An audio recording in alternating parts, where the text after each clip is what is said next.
साल के विधानसभा चुनावों और अगले साल लोकसभा की रणनीति के मद्देनजर बीजेपी अपना राष्ट्रीय कार्यकारिणी की बैठक की तैयारियों में जुट गई है। यह बड़ी जानकारी फिलहाल इस वक्त आपको दे रहे हैं। वहीं दूसरी तरफ अगर बात की जाए तो इसी महीने केंद्रीय मंत्रिपरिषद में फेरबदल की अटकलों को भी बल मिल रहा है। यह बड़ी जानकारी, ऐसे में चुनाव भी नजदीक है, उसे देखते हुए यह बड़ा फेरबदल देखने को मिल सकता है। मंत्रियों के प्रदर्शन और सत्तारूढ़ पार्टी की राजनीतिक जरूरतों के कारण यह बदलाव होने की संभावना है। हालांकि परफॉर्मेंस देने वालों को बीजेपी कभी निराश नहीं करती, लेकिन जिसकी परफॉर्मेंस अच्छी नहीं रहती है उसको दरकिनार करने में भी देर नहीं लगाती है। बता दें कि प्रधानमंत्री नरेंद्र मोदी ने अपने दूसरे कार्यकाल में जुलाई 2021 में केवल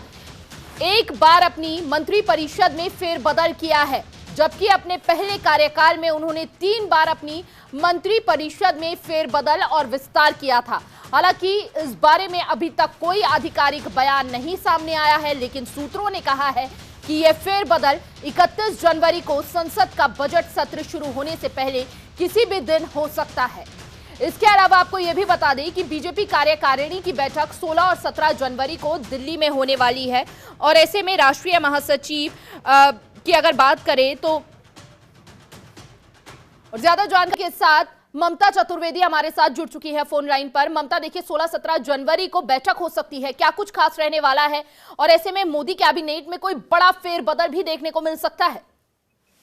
जी बिल्कुल, देखिए 16-17 तारीख को भारतीय जनता पार्टी की राष्ट्रीय कार्यकारिणी की बैठक होने वाली है और इस बैठक में सबसे पहले आने वाले समय में जहां पर विधानसभा चुनाव है, खासतौर पे छत्तीसगढ़, मध्य प्रदेश और राजस्थान, यहाँ पर बीजेपी की किस तरीके से रणनीति होगी और इसके अलावा संगठनात्मक बदलाव कहाँ पर जरूरत है। और इसी कार्यकारिणी की बैठक में सूत्रों की माने तो जेपी नड्डा के राष्ट्रीय अध्यक्ष के तौर पर 1 साल के कार्यकाल बढ़ाने को लेकर आधिकारिक तौर पर ऐलान भी हो सकता है, क्योंकि सभी ये लोग इंतजार कर रहे हैं। जेपी नड्डा का बतौर राष्ट्रीय अध्यक्ष का जो कार्यकाल है वो एक तरीके से पूरा हो चुका है। ऐसे में सभी लोग उम्मीद लगा रहे हैं कि इस बैठक में जेपी नड्डा के राष्ट्रीय अध्यक्ष के तौर पर उनके 1 साल के कार्यकाल की जो अवधि है यानी कि 2024 तक वो बढ़ाई जा सकती है। इसके अलावा देखा जाए तो सूत्रों की माने तो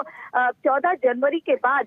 कभी भी मोदी मंत्रिमंडल में विस्तार हो सकता है, फेरबदल हो सकता है, क्योंकि देखा जाए तो पिछली बार भी जिस तरीके से मोदी कैबिनेट में बदलाव हुआ था, युवा चेहरों को तरजीह दी गई थी और इसके अलावा जो तमाम कैबिनेट के मंत्री हैं, मंत्रिपरिषद के मंत्री हैं, उनका परफॉर्मेंस किस तरीके से है, क्योंकि देखा जाए तो समय समय पे प्रधानमंत्री खुद मंत्रियों से रिपोर्ट कार्ड लेते रहते हैं और उसी के आधार पर फेरबदल करते हैं। तो ऐसे में उम्मीद यही लगाई जा रही है कि जब मोदी मंत्रिमंडल में फेरबदल होगा तो युवा चेहरों को सबसे पहले तरजीह दी जाएगी। इसके अलावा जो अभी है जिनका रिपोर्ट कार्ड अच्छा है, क्योंकि समय समय पर प्रधानमंत्री खुद जायजा लेते रहते हैं कि कौन से मंत्रालय में किस तरीके से मंत्री अपने काम को अंजाम दे रहे हैं, तो मुमकिन है कि उस आधार पे भी मंत्रिमंडल में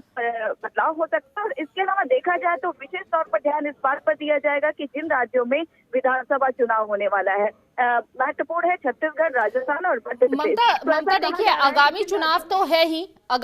तो है ही 10 जगहों पर विधानसभा चुनाव है इसी साल। इसके अलावा आपको बता दें कि जिस तरह से अभी तक चुनावों में जो नतीजे आए हैं उसके आधार पर, उसकी परफॉर्मेंस के आधार पर भी क्या अगर राष्ट्रीय अध्यक्ष की बात की जाए तो उनका कार्यकाल बढ़ाया जा सकता है या फिर कोई बड़ी जिम्मेदारी भी दी जा सकती है?